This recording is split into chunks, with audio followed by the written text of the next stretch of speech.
ద్వారా క్రైస్తవ్యం మతం అనుకుని ఈ రోజున ప్రపంచం అంతా కూడా మాట్లాడడానికి కారణం ఏంటి అంటే మొట్టమొదటి కారకులు క్రైస్తవులే అని మనం చెప్పక తప్పదు. ఎందుకంటే ఈ దేశంలో ఎన్నో మతాలు ఉన్నాయనే సంగతి మనం చూసాం కదా.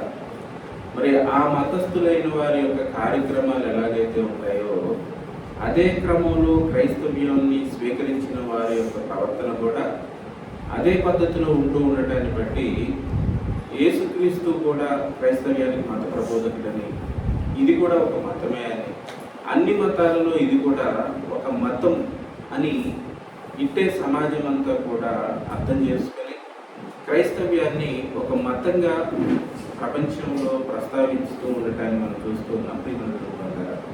దీనికి కారణం ఏంటి అంటే మన వాళ్ళు వేసే పాంప్లెట్స్లో కూడా ఏమని వేస్తూ ఉంటారనంటే క్రైస్తవ మత సభలను పేరు పెడుతూ ఉంటారు. ఆర్సీఎంకి సంబంధించిన వారి యొక్క ప్రకటనలు, వారి యొక్క పాంప్లెట్స్ ఇలాంటివి మనం చూస్తున్నప్పుడు మతం అనే ప్రస్తావన వారి యొక్క కరపత్రికల్లో ఉంటూ ఉండటాన్ని మనం గుర్తించగలిగితే. అలాగే అన్యుల ఆచారాలు ఏవైతే ఉంటాయో అలాంటి ఆచారాలే మరి క్రైస్తవ్యంలో కూడా మనం చూడగలిగితే మరియమ్మ గారి విగ్రహాలు, యేసుక్రీస్తు గారి విగ్రహాలు, యేసుక్రీస్తు శిలువ మీద వేలాడుతూ ఉన్న బొమ్మలు, ఇలా ఎన్నో మరి అన్య మతాలకు సంబంధించిన వారి యొక్క దేవాలయాలు, వాటిల్లో ప్రతిమలు ఎలాగైతే ఉంటాయో, విగ్రహాలు ఎలా ఉంటాయో వాటిని ఎలాగైతే వారు పూజిస్తూ ఉంటారో అలాగే క్రైస్తవ్యాన్ని కూడా మార్చేసి, అంటే బైబిల్లో లేకపోయినా కానీ వారు మరి బైబిల్లో లేని విషయాలను సమాజం మధ్య జరిగిస్తూ ఉండటాన్ని నేటి కాలంలో మనం చూస్తూ ఉన్నాం. ఇక విజయవాడలో ఉంటున్న గుణదల ఫిబ్రవరి నెలలో ప్రతి సంవత్సరం కూడా అక్కడ తిరునాళ్ళ అనేది జరుగుతూ ఉండటాన్ని మనం చూస్తూ ఉంటాం. వేలాదిగా, లక్షలాదిగా రాష్ట్ర వ్యాప్తంగా, దేశవ్యాప్తంగా ఆ కొండ మీద మరి దర్శించుకోవడానికి రావడం, ఇవన్నీ కూడా ఇతర మతాలకు, ఇతర విశ్వాసాలకు సంబంధించిన వారు చేసే కార్యక్రమాలుగానే మనకి కనపడతా ఉన్నాయి. ఇలా ఎన్నో పుణ్యక్షేత్రాలు లోపల ఎలాగైతే ఉన్నాయో అలాగే ఈ పుణ్యక్షేత్రాలుగా వీటిని మార్చివేయటాన్ని, మలచడాన్ని కూడా మనం చూస్తున్నాం. ఇవన్నీ కూడా సమాజానికి ఎలా అర్థమవుతా ఉన్నాయి అంటే ఇది కూడా ఒకటి మతమే కదా, క్రైస్తవ్యం కూడా ఒక మతమే అని వారు ముద్ర వేయడానికి కారణంగా కనపడతా ఉంది. అయితే మతం అనేది చాలా ప్రమాదకరం అనే విషయాన్ని నేటి దినాల్లో కళ్ళతో మనం చూస్తూ ఉన్నాం. మతం కదండి, ఒక మతానికి మరొక మతానికి పడక మత ఛాందసవాదులు పెరిగిపోయి ఇతర మతాల మీదకు దాడికి దిగే పరిస్థితులు మనం చూస్తూ ఉన్నాం. ఇంత మరి అన్యోన్యంగా కలిసి జీవించి నిన్నటి వరకు ఉన్న మరి ఒకే ప్రాంతంలో ఉంటున్న మనుషులు ఈ రోజున మతం పేరుతో విడిపోయి ఒకరిని ఒకరు దుర్భాషలు ఆడుకుంటూ ఒకరి మీద ఒకరు దాడి చేసుకోవడానికి సిద్ధపడిపోతూ ఉన్నారనంటే ఈ మతం అనేది ఎంత ప్రమాదకరమో మనకు అర్థం కావాలి. అందుకే మతం గురించి ఏమని మాట్లాడుతూ ఉన్నారు పౌలు అంటే మతం మద్దు అని అంటారు. మతం ఎలాంటిదండి? మద్దు. మత్తు పదార్థాలు సేవించేవాళ్ళు ఎలా ఉంటారు? ఒక మద్యం సేవించేవాళ్ళు కానీ, గంజాయి సేవించేవాళ్ళు కానీ, హెరాయిన్ అని రకరకాలైన డ్రగ్స్ వినియోగించేవాళ్ళు కానీ మత్తులో ఉన్నప్పుడు వాళ్ళు చేసే పని ఏం చేస్తున్నారనే స్పృహ వారికి ఉండదు. ఈరోజు మతం అనే మత్తులో ఉన్నవారు కూడా ఏం చేస్తున్నారనే స్పృహను కోల్పోయి సాటి మనిషిని, తమతోటి వారిని, స్వదేశీయులైన వారిని, తమ సహోదరులైన వారిని చంపటానికి కూడా వెనకడుగు వేయలేనంత ప్రమాదంలోనికి ఈ మతం అనే మత్తు తీసుకుని వెళ్ళిపోతుంది ప్రియమైన. ఇక మతం పేరులో దొంగ బాబాలు, దొంగ మరి పూజారులు, దోపిడీదారులు, ఇలాంటి వారందరూ కూడా ఈ మతంలో ప్రవేశించి అనేకులను తమ మాటల చేత మోసగించేవారుగా నేటి సమాజంలో ఎందరినో మరి పట్టుకొని వార్తలను చూపిస్తూ ఉన్న సందర్భాలు మనం చూస్తున్నాం. అలాగే ఈ మతం వల్ల ఇంకేం ప్రమాదం ఉంది అనే విషయాన్ని మనం ఆలోచిస్తే ఇస్లాం అనే మతం కూడా ఉంది కదండి. ఇస్లాం అనే మతం ఉంది. ఈ మతం ఇంకెంత ప్రమాదంలోకి తీసుకుని వెళ్ళిపోతుంది ప్రజలను అనే విషయాన్ని మనం ఆలోచిస్తే దేవుని మరి రాజ్యం స్థాపించాలి అనే ఉద్దేశంతో జిహాద్ అనే పేరుతో అనేకులను ప్రాణాలు తీసేయడానికి కూడా వాళ్ళు భయపడటం లేదు. జిహాద్ అని ఏం చేస్తా ఉన్నారు?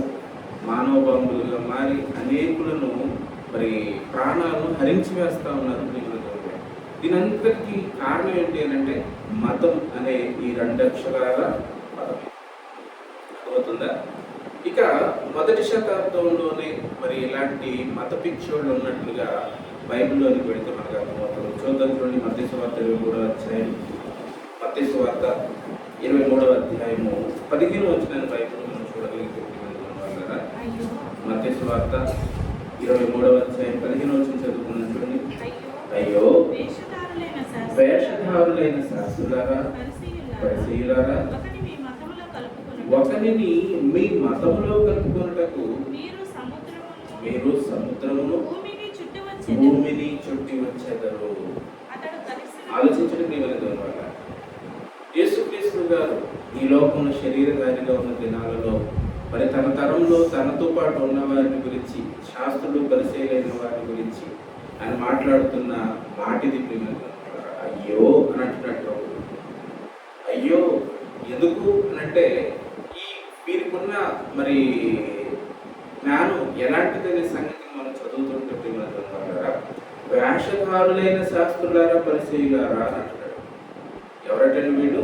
వేషధారులు, వేషాన్ని ధరించుకున్నవారు, నీతి పరిచారకుల వేషం ధరించుకున్నవారు. కానీ వీళ్ళు నీతిని ప్రకటించడం లేదు, కానీ మతాన్ని ప్రకటిస్తూ ఉన్నారు, మతాన్ని వ్యాప్తి చెందిస్తూ ఉన్నారు. అయ్యో వేషధారులైన శాస్త్రులారా, పరిసయ్యులారా, ఒకరిని మీ మతంలో కలుపుకొనుటకు మీరు సముద్రమును భూమిని చుట్టి వచ్చేదరు. ఆలోచించండి ప్రియమైన దేవుని వల్ల ఒకరిని మతంలో కలుపుకోవటం కోసం ఎంత కష్టమైన పడతారండి. దేని చుట్టుకుని వచ్చేస్తారని అంటున్నారంటే భూమిని చుట్టుకొచ్చేస్తారట, సముద్రమును కూడా చుట్టుకొచ్చేస్తారు. అది ఈజీనా చెప్పండి? భూమిని చుట్టుకుని రావడం ఈజీనా? సముద్రం అంతటిని చుట్టి రావడం ఈజీనా? చాలా కష్టం. అంటే ఒక వ్యక్తిని మందిరంలో చేర్పించడానికి, ఒక వ్యక్తిని సంఘంలో చేర్పించడానికి జనాభా లెక్కల్లో సంఖ్యను పెంచడం కొరకు ఎంత కష్టపడతారు అనే విషయాన్ని మనం ఆలోచిస్తుంటే భూమిని సముద్రంలో కూడా చుట్టొచ్చేస్తారట. అలా చుట్టొచ్చిన తర్వాత అతను మీతో కలిసినప్పుడు ఎంత భయంకరంగా వాళ్ళు తయారు చేసేస్తారు వీళ్ళు వచ్చిన తర్వాత అంటే వీరికంటే 2 నరక పాత్రునిగా చేసేస్తారు. అంటే మతంలో ఎంతటి ప్రమాదం ఉందో మనకి ఇక్కడ కనపడతాం. మతాన్ని అనుసరించేవాడు నరకానికి వెళ్ళిపోతాడనే మాట కూడా యేసుక్రీస్తు గారి మాటలు మనకి స్పష్టంగా కనపడతాం. మరి నరకపాత్రులు అయిపోయే ప్రమాదం ఉన్నప్పుడు, మతంలో ఉన్నవారు నరకానికి వెళ్ళిపోతున్నప్పుడు, ప్రియమైన దేవుని వారులారా, నరకానికి వెళ్ళిపోతూ ఉన్నప్పుడు ఈ రోజున క్రైస్తవ్యాన్ని కూడా మతం అని ప్రకటించుకుని ఎంతవరకు న్యాయం అంటారు చెప్పండి? చూద్దాం చూడండి, మరొక వచనాన్ని మత్తయి సువార్త 13వ అధ్యాయం 14వ వచనాన్ని మనం చూడగలిగితే, మత్తయి సువార్త 13వ అధ్యాయం 14వ వచనం చదువుకున్న చూడండి దేవుని వారులారా.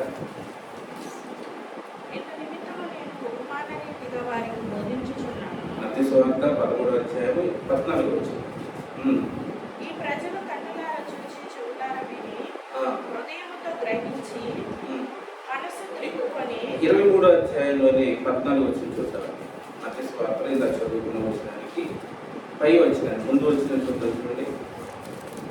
మత్తయి సువార్త. అయ్యో వేషధారులైన శాస్త్రులారా, పరిసయ్యులారా, మీరు మనుషుల ఎదుట పరలోక రాజ్యమును మోయుదురు అని అంటున్నాడు.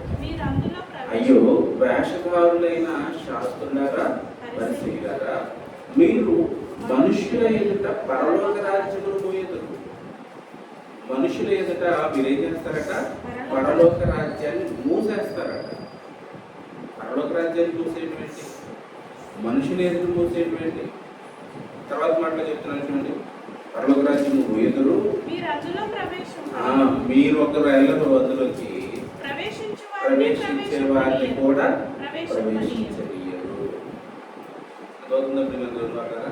ఇప్పుడు ఇది గద్దనుకోండి, ఇది పరలోక రాజ్యం అని అనుకున్నాం. ఈ పరలోక రాజ్యం అయితే బయట ఉంటారు, బయట ఉండి ఈ పరలోక రాజ్యాన్ని తలుపులు చేస్తారు. వీళ్ళు రారు, వచ్చేవాళ్ళని రాని. అంటే అర్థం ఏంటి చెప్పండి మన దేవుడు అన్నారు. వీళ్ళని దేవుడు ఏమైనా నియమించాడా? పరలోకానికి వాళ్ళందరినీ ఆహ్వానించమని దేవుడు వీళ్ళకి బాధ్యతను అప్పగించాడా?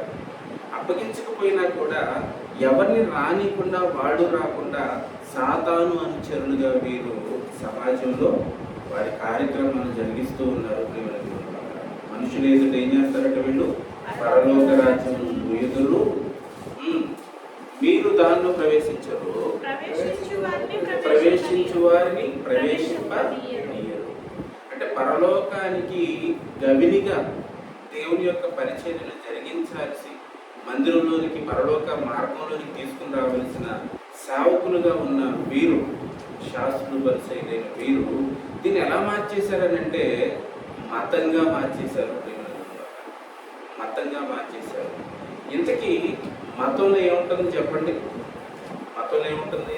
మారణకాండ ఉంటుంది. మతం మత్తు అని అనుకున్నాం కదా. ఆ మత్తులో ఉన్నవాడు ఏం చేస్తాడనంటే మంచి కార్యాలు చేయడు.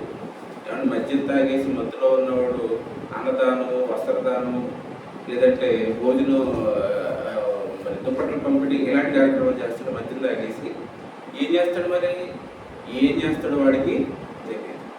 ఏది చేసినా అది ప్రమాదంగానే ఉంటుంది తప్ప మేలు మంచి అనేది అంతే కదండి.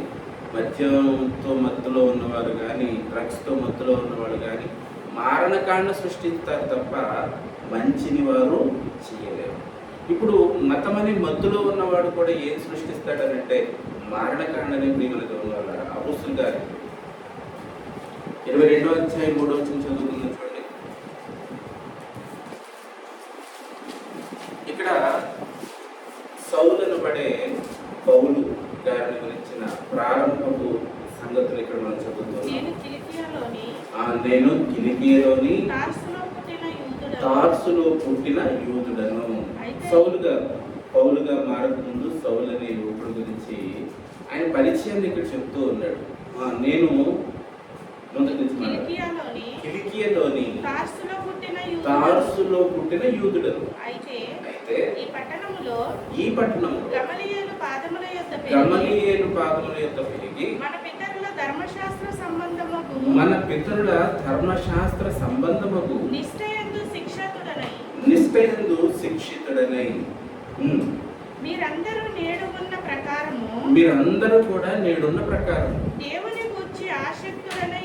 దేవుని గురించి ఆసక్తి కలిగిన వాడనై ఉండి ఈ మార్గములోనున్న పురుషులను స్త్రీలను బంధించి చెరసాలలో వేయించుచు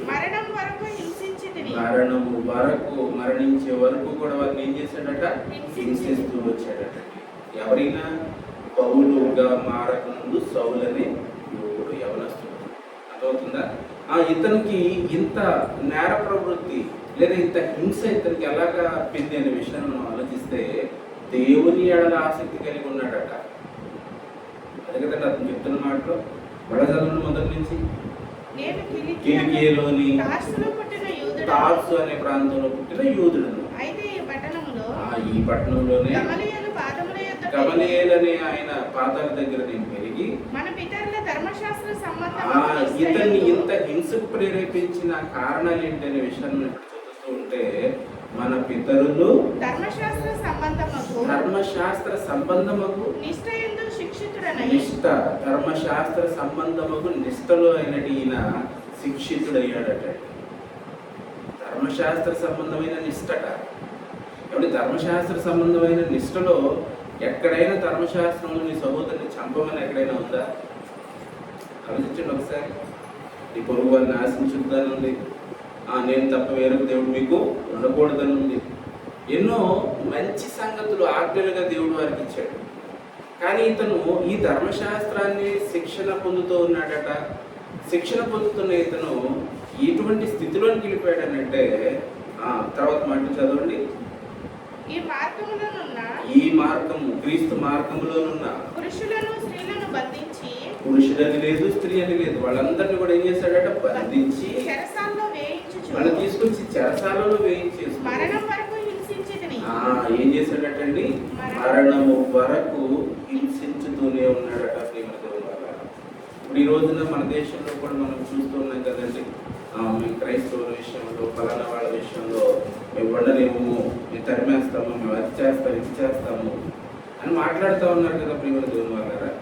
కారణం ఏంటంటే మతం అనే మత్తు చేత ఛాందసత్వంలోనికి వీళ్ళు ఛాందస్తులుగా మారిపోయారు. ఛాందస్తులు అంటారు కదా, మత ఛాందసవాదంతో మగ్గిపోతూ ఉన్నారు ప్రియమైన దేవుని వాళ్ళారా. ఇప్పుడు పౌలు గారు కూడా సౌలను పడే మరి పౌలుగా మారకముందు సౌలు యొక్క జీవితాన్ని కూడా మనం చదువుతూ ఉంటే ఇతను ధర్మశాస్త్రాన్ని బాగా అధ్యయనం చేశాడు. దేవుడు అంటే చాలా బాగా ఆసక్తి ఉంది, కానీ దేవుణ్ణి అర్థం చేసుకోదగిన విధంగా ఇతను అర్థం చేసుకున్నాడు. మరి ఎలా తెలుసుకున్నాడంటే కేవలం ఇదొక మతంగా భావించి మతంలో మరి మునిగి తేలుతూ ఉన్నట్లుగా ఇతను కనపడతా ఉన్నాడు. గలతీయులకు రాసిన పత్రిక మత్తయి 13-14 చదువుతున్నా చూడండి. అదే పౌలు గారు మరి మతంలో ఉన్నప్పుడు క్రీస్తుని అంగీకరించక మునుపు, క్రైస్తవ్యాన్ని ఇతను స్వీకరించక మునుపు, యోధ మతంలో ఉంటున్న ఇతను ఎలాంటి కార్యక్రమాలు ఇతను జరిగిస్తూ ఉన్నాడు అనే విషయాన్ని మనం చదువుతూ ఉంటే పూర్వమందు యోధా మతస్థుడై ఉన్నప్పుడు నేను దేవుని సంఘమును ఎలాగండి అపరిమితముగా హింసించి ఎక్కడ ఉన్నాడటండి? పూర్వమందు యోధా మతస్థుడనై ఉన్నప్పుడు అని అంటాడు. పూర్వమందు నేను యోధా మతస్థుడనై ఉన్నాను, నేను మతంలో ఉన్నాను, యోధ మతంలో. యోధా మతస్థుడనై ఉన్నప్పుడు నేను దేవుని సంఘమును ఎలాగండి అపరిమితముగా, ఇక దానికి పరిమితే లేదు. అదవుతుందా ప్రియమైన దేవుని వాళ్ళారా? అపరిమితముగా హింసించి నాశనము చేయుచు ఆలోచించండి ప్రియమైన దేవుని వాళ్ళారా. పూర్వమందు ఇతను మతంలో ఉన్నప్పుడు యోధా మతంలో ప్రవీణుడై అవును కదండి. ఏం కార్యక్రమాలు ఇతను మునిగిపోయాడనంటే ఏం చేస్తున్నాడట? దేవుని సంఘమును అపరిమితముగా హింసించుచు నాశనము చేయుచు నా పితరుల పారంపర్య ఆచారం నందు విశేషాసక్తి గలవాడనై నా స్వజాతీయులలో నా సమానమైన వయసులైన అనేకుల కంటే యూద మతములో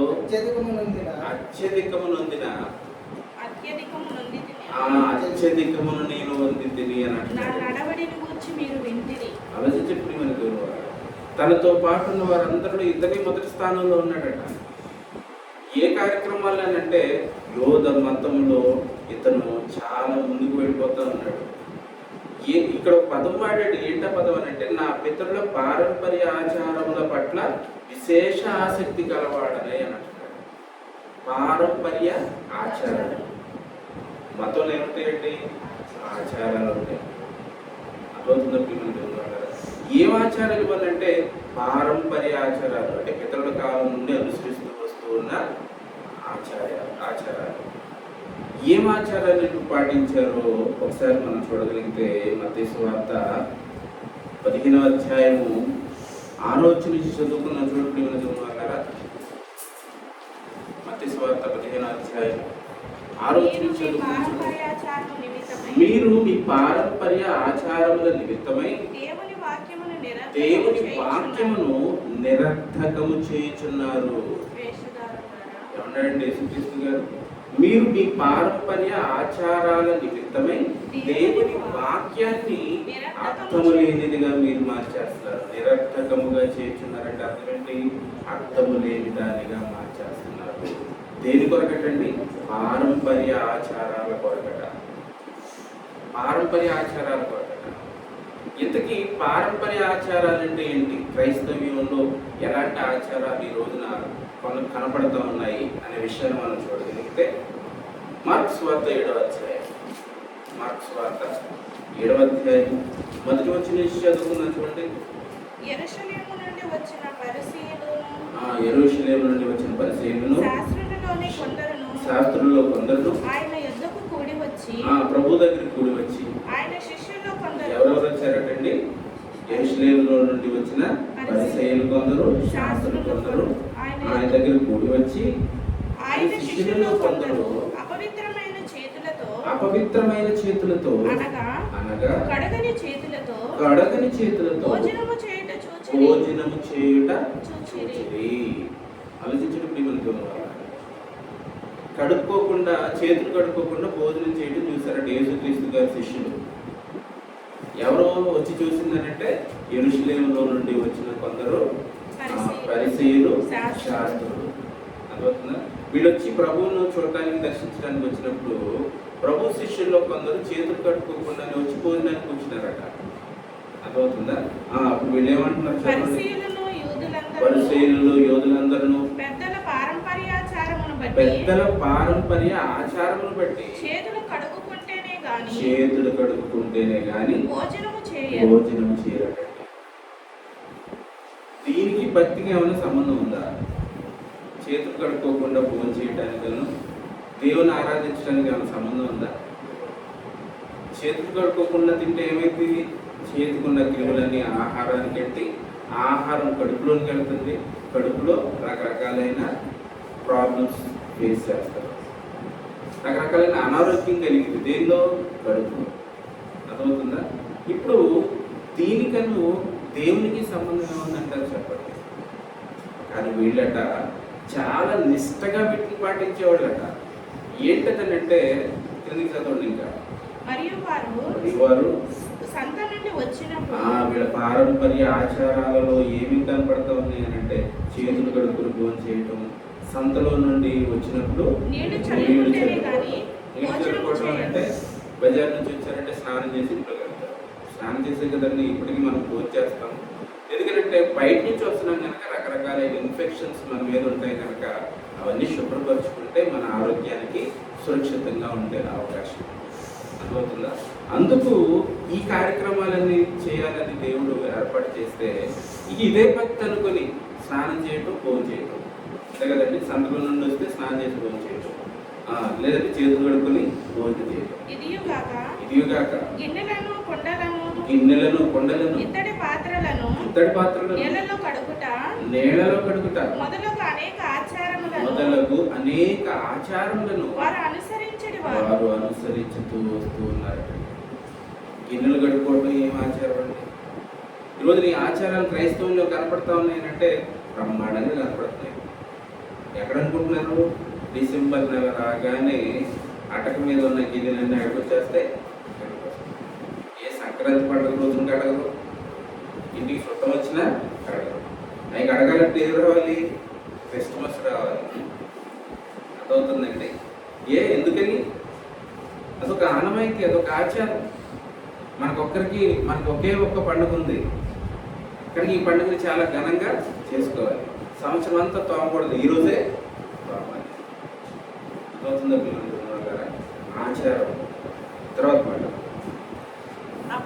అప్పుడు పరిసయ్యులను శాస్త్రులను ఈ శిష్యులందుకు పెద్దల పారంపర్య ఏ పనుల్లో వీళ్ళు ఉంటారట. ప్రభు దగ్గరికి వచ్చి ఆయన శిష్యుల గురించి క్వశ్చన్ చేస్తా ఉన్నారు. ఈ శిష్యులు ఎందుకు పెద్దల పారంపర్య ఆచారం చెప్పున నడుచుకొనక అపవిత్రమైన చేతులతో భోజనం చేదురని ఆయన్ను అడిగిరి.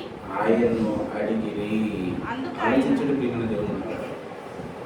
ఇలాంటి పారంపర్య ఆచారాలలో మునిగిపోయి నేను చాలా దేవునికి పట్ల ఆసక్తి కలిగిన వాడిని అనుకుంటూ ఉన్నాడు పౌలు గారు. అర్థమవుతుందా? ఆసక్తి కలిగిన వాడిని అనుకుని ఎలాంటి మనసిత్తును కలిగి ఉన్నాడో 9వ అధ్యాయం అపోస్తుల కార్యములు 1వ వచనంలో కనపడుతుంది. చూడండి. అపోస్తుల కార్యములు 9వ అధ్యాయం 8వ వచనం చదువుకున్నాం. చూడండి. సౌలు నేల మీద నుండి లేచి కన్నులు తెరిచినను ఏమీయూ చూడలేకపోయెను. 9వ అధ్యాయం 1వ వచనమేనా? కాదండి, 8వ వచనం. అపోస్తుల కార్యములు 8వ అధ్యాయం 9వ అధ్యాయం 1వ వచనం. సౌలు ఇంకను ప్రభువు యొక్క శిష్యులను బెదిరించుటయును హత్య చేయుటయును తనకు ప్రాణాధారమైనట్లు ప్రధాన యాజకుని యొద్దకు వెళ్ళి చూసారా ప్రేమ దేవుని వల్ల మతం అనే మత్తు చేత నేత్రాలకు గుడ్డితనం కలిగించేయబడి ఇతను ఎలాంటి మనసుతో ఉన్నాడనంటే ఏమని చదువుకుంటూ ఉన్నాం మన చదువున్న మాటను సౌలు ఇంకను ప్రభు యొక్క శిష్యులను బెదిరించుటయు హత్య చేయుటయును తనకు ప్రాణాధారమైనట్టు తనకు ప్రాణాధారం అటండి. బెదిరించడం హత్య చేయడం ఆయనకి ఏమైందట? ప్రాణాధారం. ఏమంటే సహజంగా మనిషికి ప్రాణాధారం ఏంటి? ఆహారము నీరు, అవును కదండి. కానీ ఇతను బ్రతకటానికి అన్నము నీళ్లు మనం ఎలాగైతే తీసుకుంటామో ప్రాణాధారమైన వాటిని ఎలాగైతే తీస్తామో ఈయన బ్రతకాలంటే ఏం చేయాలట? బెదిరించడం. అంటే ఎంత తీవ్రమైన హంతకునిగా ఇతను మారిపోయాడు. ఇతన్ని ఇలా మార్చేసింది ఏది అని అంటే మతం. మతంలో ఉన్నవాళ్ళు ఇంత క్రూరమైన ఆలోచనలతో బ్రతుకుతారనే సంగతి మనకు కనపడతా ఉంది. ప్రియమైన దేవుని వల్ల 8వ అధ్యాయం మొదలు వచ్చి చదువుతున్నాం చూడండి. ఆ కాలమందు యెరూషలేములోని సంఘమునకు గొప్ప హింస కలిగినందున అపోస్తలులు తప్ప అందరూ కూడా యోదయ సమరయ దేశాలకు చెదిరిపోయారట. భక్తిగల మనుషులు స్టెఫెనును సమాధి చేసి అతను గురించి బహుగా ప్రలాపించిరి. సౌలైతే ఇంటింట చొచ్చి పురుషులను స్త్రీలను ఈడ్చుకుని పోయి చెరసాలలో వేయించి సంఘమును పాడు చేయుచుండెను. అంటే మతంలో ఉన్నవాడి పని ఇది తప్ప ఇంకేమీ ఉండదు. రోజు ఇస్లాం మతం గురించి కూడా మనం ఆలోచించగలిగితే ఇరాక్ ఆ ప్రాంతంలో నిరంతరము బాంబు దాడులతోనూ మారణహోమంతోనూ అనేకులు ప్రాణాలు కోల్పోతూ ఉండటాన్ని మనం చూస్తూ ఉంటాం. అక్కడ మాత్రమే కాదు, ఆయా దేశాల్లో ఉగ్రదాడులు మానవ బాంబులతో అనేకుల ప్రాణాలను హరించి వేసే వారిగా వీళ్ళు కనపడుతూ ఉన్నారు. ఇదంతా కారణం ఏంటంటే మతం ఎంత ప్రమాదకరమైంది. మరి ఇలాంటి ప్రమాదకరమైన క్రియలు మతంలో కనపడుతూ ఉంటే క్రైస్తవ్యాన్ని మతం అంటా ఉన్నారంటే ఆలోచించండి ఒకసారి. 7వ అధ్యాయం 60 వచనం చూడండి. అదే అపోస్తలుల కార్యములు 7వ అధ్యాయం 60 వచనం మనం చూడగలిగితే ఎవరు స్టెఫెను గురించి చదువుకున్నారు ఇక్కడ. అతను మోకాళ్ళుని ప్రభువా వారి మీద ఈ పాపము మోపకమని గొప్ప శబ్దముతో పలికెను. ఎవరైనా స్టెఫెను గారు ఈ మాట పలికి నిద్రించెను. సౌలు ఏం చేశాడటండి? స్టెఫెను చావుకు సమ్మతించాడు. అంటే పశ్చాత్తాపం లేదు, ప్రేమ లేదు. తోటి మనిషిని రాళ్లతో కొట్టి చంపడం ఎంత క్రూరమైన చర్య మీరు ఆలోచించారు. మతం అనే మత్తులో మునిగిపోయిన వాడికి చిన్నపిల్లలను ఉండదు, స్త్రీలను ఉండదు, పెద్దలను ఉండదు. ప్రాణాలు తీసివేయటమే, మారణ హోమాన్ని సృష్టించేయటమే. ఇంత తీవ్రమైన ప్రమాదకరమైనదే మతం అనేది. ఆలోచించండి ఒకసారి. మరి ఇంతకీ లోకం అనుకుంటున్నట్లుగా క్రైస్తవ్యం మతమా? యేసుక్రీస్తు మతాన్ని స్థాపించడానికి వచ్చారా? క్రీస్తును నమ్మిన ప్రారంభ శతాబ్దంలో ఉన్న వారందరూ కూడా ఇలాగే మరణహోమాన్ని సృష్టించారని అంటే కానీ కాదండి. క్రైస్తవ్యం ఏంటి? మతం కాదు, కానీ అది ఒక మార్గం. క్రైస్తవ్యం మార్పు. మతం అని ఎక్కడ బైబిల్లో లేదు. చూస్తారా?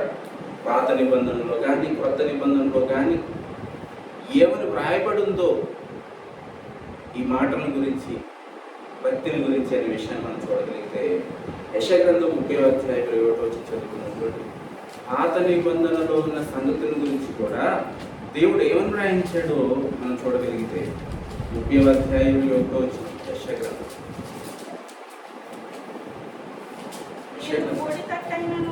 మీరు కుడి తట్టైనను ఎడమ తట్టైనను తిరిగినను ఇదే త్రోవ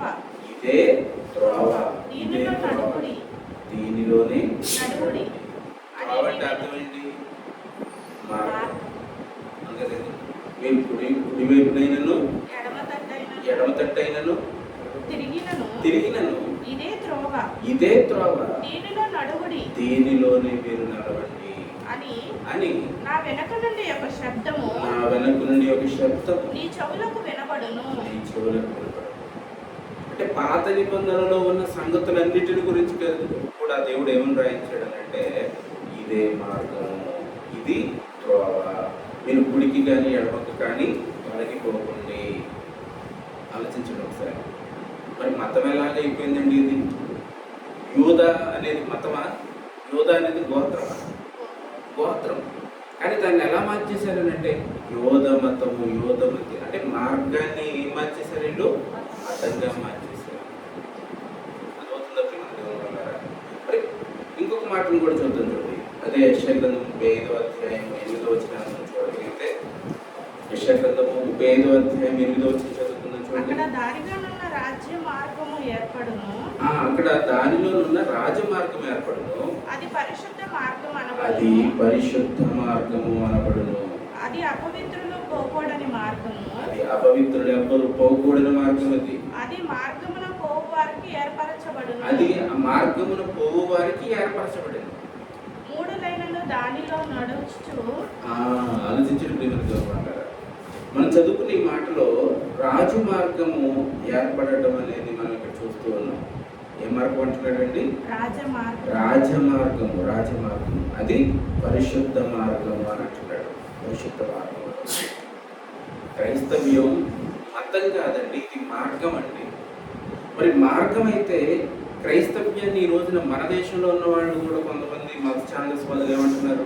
ఇది విదేశీ మతము అని అంటున్నారు. ఇది మతమే కాదు, ఇది మార్గం అని బైబిల్ చెప్తుంటే వీడేం మాట్లాడుతూ ఉన్నాడు అంటే ఇది విదేశీ మతము అని అంటూ ఉన్నాడు. క్రైస్తవులు విదేశీ మతాన్ని అంగీకరించారు కనుక ఇక్కడ ఉండకూడదు అంటున్నారు. కదండి, ఇది విదేశీ మతమా? మనం అంతా విదేశీయులమా? అసలు ఈ క్రైస్తవ్యం ఎలా వచ్చింది ఈ దేశంలోనికి? మనమంతా ఎక్కడి నుంచి వచ్చామనంటే మనమంతా కూడా ఈ దేశంలో ఉన్నవారమే.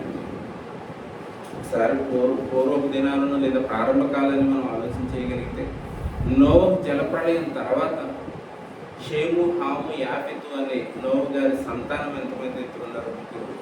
వారి భార్యలు. వారు అనేక ప్రాంతాలకు విస్తరించుకుంటూ వెళ్ళిపోతూ యావత్తు భూమి మీద వారు విస్తరించడం అనేది జరిగింది. అంటే వారు ప్రారంభ స్థలం ఏదైతే ఉందో ఆ స్థలం నుంచి యావత్తు భూమి మీద మానవాళ్ళందరూ కూడా విస్తరించడం అనేది జరిగింది.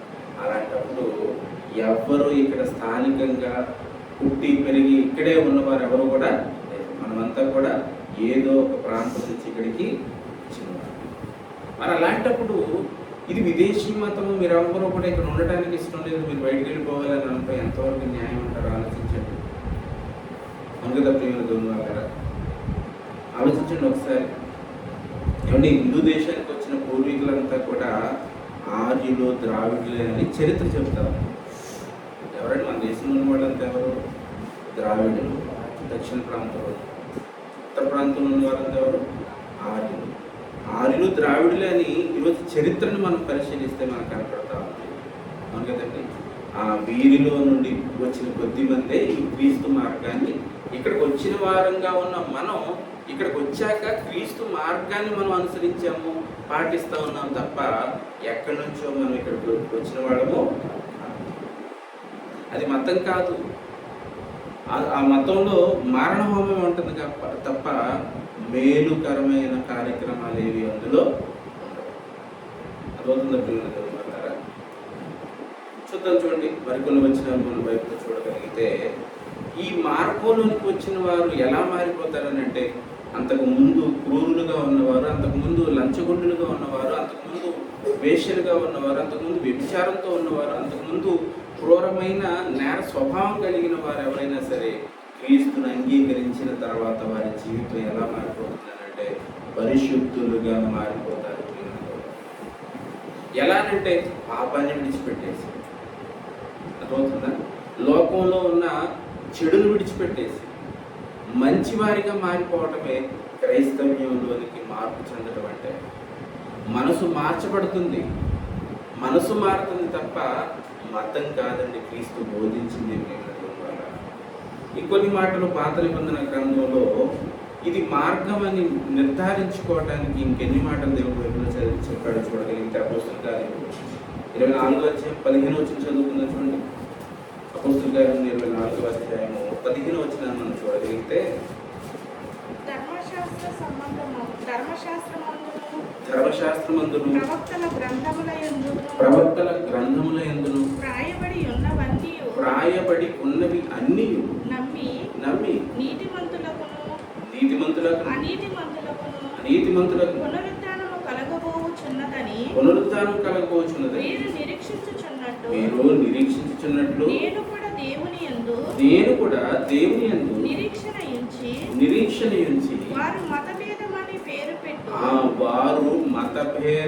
పేరు పెట్టి ఈ మార్గము చొప్పున నా పితరుల దేవునిని సేవించుచున్నాను. తమరి ఎదుట ఒప్పుకొనుచున్నాను. వీళ్ళు మతమని పేరు పెట్టారు, కానీ దేవుని చెప్తా ఉన్నాడు మార్గం అని అంటున్నాడు. మత భేదమని పేరు పెట్టిన ఈ మార్గం గురించి ఏంటి మార్గం అని అంటే నడుచుకునేది, నడిచేది కదండి. మార్గం అంటే ఏంటి? నడిచేది. ఏ మార్గం అయినా ఎక్కడికి తీసుకెళ్ళింది? ఒక్కొక్క మార్గం ఒక్కొక్క ప్రాంతానికి తీసుకెళ్ళింది, అవును కదా. ఇప్పుడు మనం చదువుకుంటున్న ఈ మార్గం, ఈ నడవడిక, ఈ ప్రవర్తన మనం ఎక్కడికి తీసుకెళ్ళిద్దానంటే నిత్యలోకంలోనికి, పరలోకంలోనికి నడిపించేదే ఈ మార్గం. అర్థమవుతుందా? నిర్గమకాండము 33వ అధ్యాయం 13వ వచనం చదువుకుందాం చూడండి. నిర్గమకాండం 33వ అధ్యాయం 13వ వచనం. నిర్గమకాండము 33వ అధ్యాయం 13వ వచనం. కాబట్టి నీ కటాక్షము నా ఎడల కలిగిన ఎడల నీ కటాక్షము నా ఎడల కలుగునట్లుగా దయచేసి నీ మార్గమును నాకు తెలుపుము. ఏంటంటే ఇది మార్గం. పాత నిబంధన గ్రంథంలో వ్రాయబడిన సంగతుల గురించి కూడా మనం పరిశోధన చేస్తూ ఉంటే అందులో కూడా ఏం కనపడతా ఉంది మనకి? మార్గం. ఇది మార్గం అని కనపడతా ఉంది. నిత్యోపదేశకాండం 8వ అధ్యాయం 6వ వచనం చదువుకుందాం చూడండి. నిత్యోపదేశకాండము 8వ అధ్యాయము 6వ వచనాన్ని కూడా మనం చూడగలిగితే, ఆయన మార్గములలో నడుచుకున్నట్లును ఆయనకు భయపడునట్లును చేయాలండి. ఆయన మార్గములలో నడుచుకున్నట్లును అని అంటున్నాడు. దేవుని మార్గము జీవానికి నడిపించే మార్గము, నిత్య లోకానికి నిన్ను తీసుకుని వెళ్ళే మార్గం ఇది. దాన్ని ఇక్కడ ప్రస్తావిస్తూ ఆయన మార్గములలో నడుచుకున్నట్లును ఆయనకు భయపడినట్లును అన్నాడు. క్రైస్తవ్యం ఏంటండి? మార్గం ఇది. నూతన ప్రేమ గౌరవ ఒకనాడు లేఖనాలను దేవుని శక్తిని ఎరగకపోవటం చేత మతంలోనికి మునిగిపోయి మారణకాండను సృష్టించి రక్షకుడైన యేసుక్రీస్తుని సిలువకు అప్పగించింది ఈ సమాజం. నూతన ప్రేమ గౌరవ కీర్తనల 19వ అధ్యాయం 14వ వచనం తర్వాత 22వ వచనం చదువుతున్నాం. కీర్తనల 19వ అధ్యాయం 14వ వచనం తర్వాత 27వ వచనం కూడా చూద్దాం.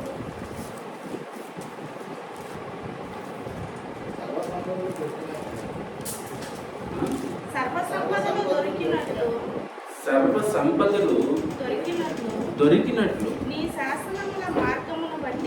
శాసనముల మార్గములను బట్టి నేను సంతోషించుచున్నాను.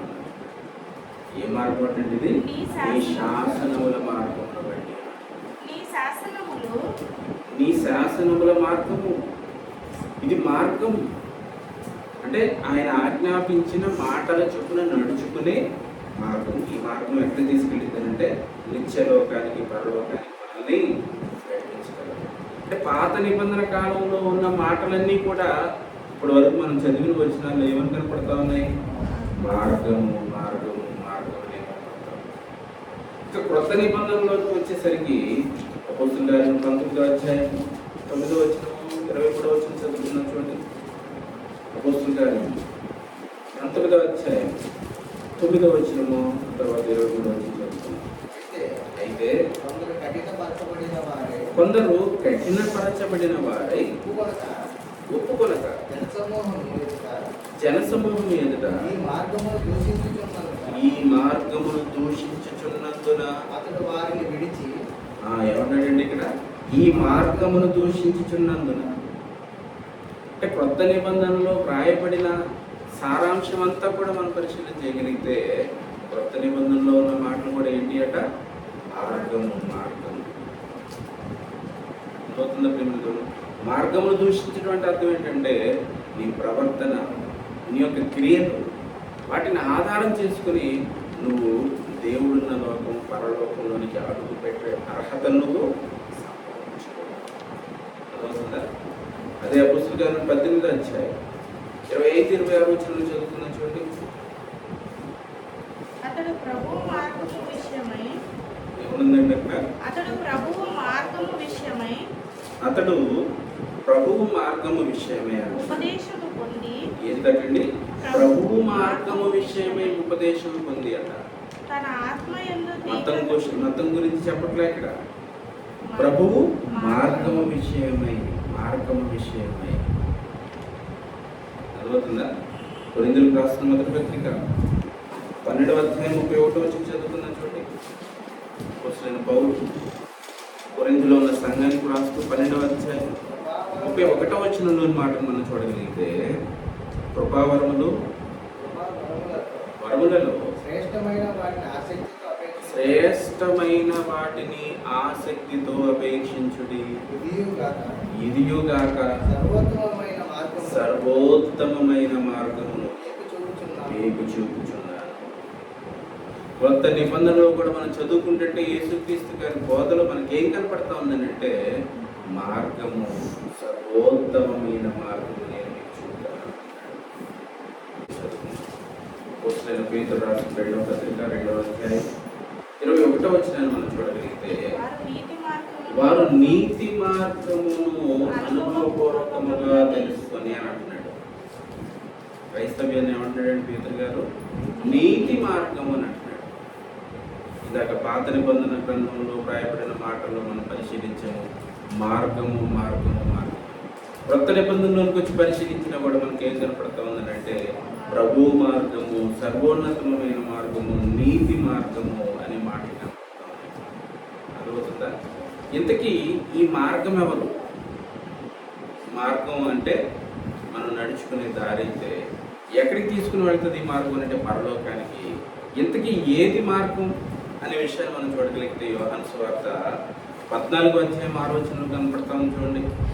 యోహాను సువార్త 14వ అధ్యాయం 6వ వచనంలో యేసు నేనే అంటాడు. ఈ మార్గం ఎవరటండి? నేనే మార్గము, నేనే సత్యము, జీవమును, నా ద్వారానే తప్ప ఎవడును తండ్రి యొద్దకు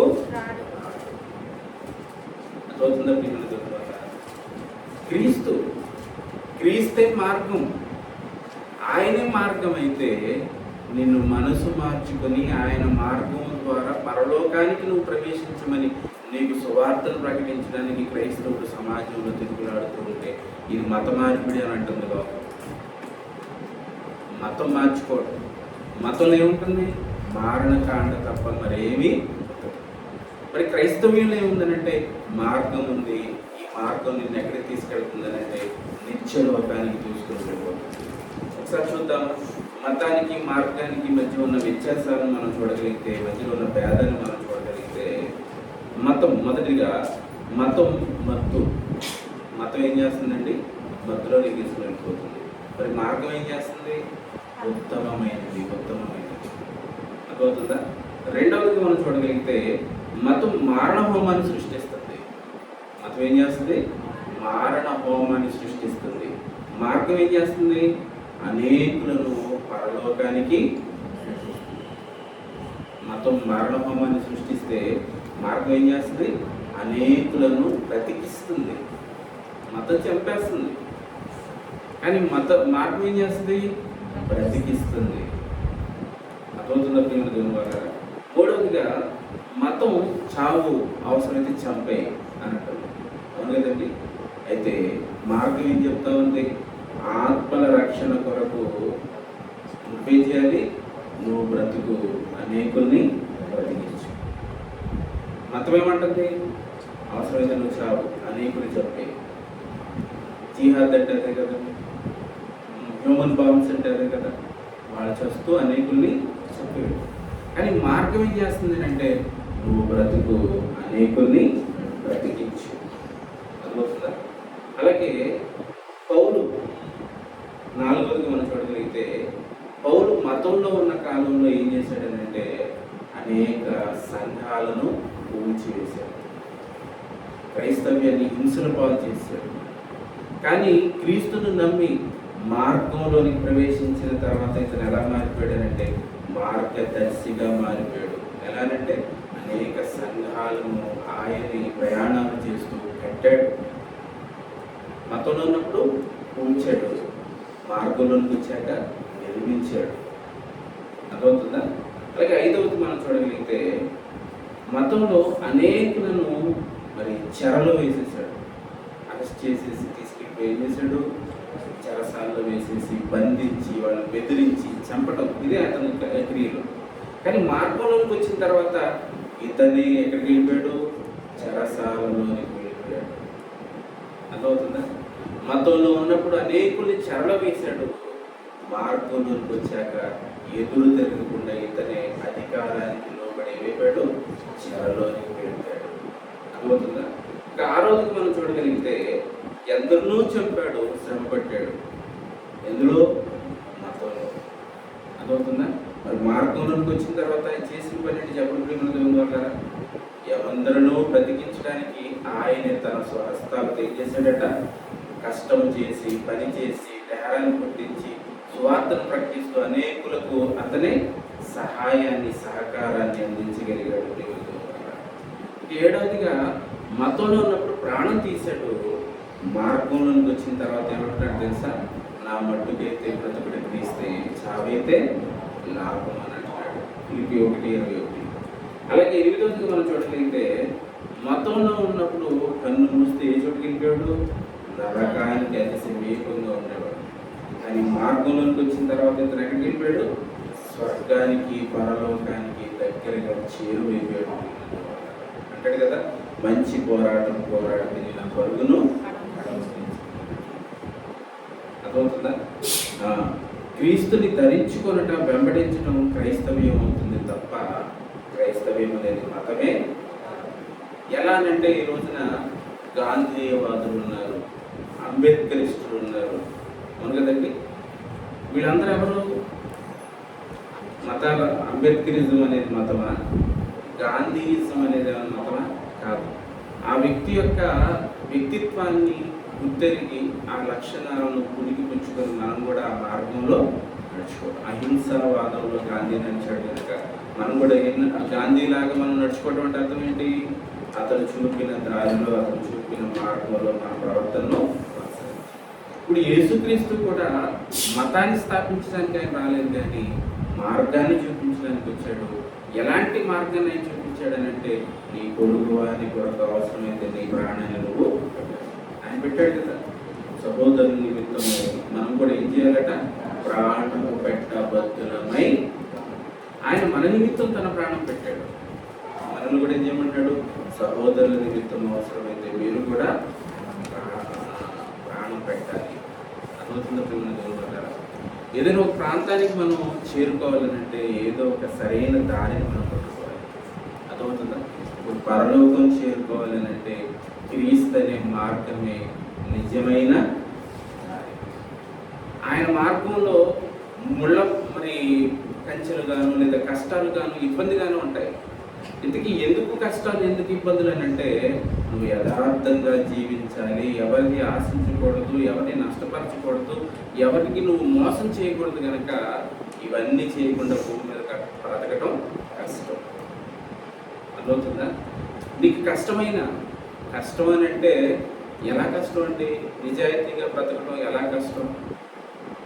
కష్టమేనా నిజంగా? కష్టమని అంటారా? ఆలోచించండి ఒకసారి. బ్రతకాలంటే భోజనం చేయాలి, ఉండటానికి ఒక ఇల్లు కావాలి, ధరించుకోవడానికి వస్త్రాలు కావాలి, తినడానికి ఆహారం అనేది కావాలి. ఇవన్నీ మనకు వచ్చే ఆదాయంలోనే మనం సరిపెట్టుకుని జీవించే అవకాశం ఉంటుంది. కానీ మనం ఆ ఆదాయంతో అలాంటి వసతులతో బ్రతకడం మనకి ఇష్టం ఉండదు. మనకేం కావాలి? ఎమ్మెల్యే గారిని చూస్తాము, సినిమా యాక్టర్ని చూస్తాము, మన చుట్టూ ఉన్న ధనవంతులను చూస్తాము. చూసి వాళ్ళతో మనం సరిపోల్చుకొని వాళ్ళ వలె జీవించాలనే ప్రయత్నంలో మనకున్న వసతులు, మనకున్న సదుపాయాలను బట్టి మనకు అవన్నీ తక్కువ కనుక మనం ఏ మార్గాన్ని ఎంచుకుంటాం? యథార్థమనే ఈ మార్గాన్ని విడిచిపెట్టి అడ్డదారుల గుండా లాభార్జన ధ్యేయంగా ధనాన్ని సంపాదించుకోవడం కోసం అనేక రకాలైన దారుల్లో వెళ్ళిపోతాం. మరి అలా వెళ్ళినప్పుడు శ్రమ రాక ఏమొస్తుంది? అదవుతుందా దేవుని వల్ల? కాబట్టి మతం అనేది మత్తు, క్రీస్తు మతం కాదు. ఎవరైనా క్రైస్తవ్యం అనగా ఏంటి? మతం కాదు, క్రైస్తవ్యము. ప్రార్థన చేస్తాం. పరిశుద్ధులైన తండ్రి, ఈ పిల్లలు విన్న ప్రతి మాట కూడా హృదయంలో ఉంచుకొని చక్కగా చదివి పరీక్షకు ఉత్తీర్ణులకు బాగా రాయటకు సహాయం చేయండి.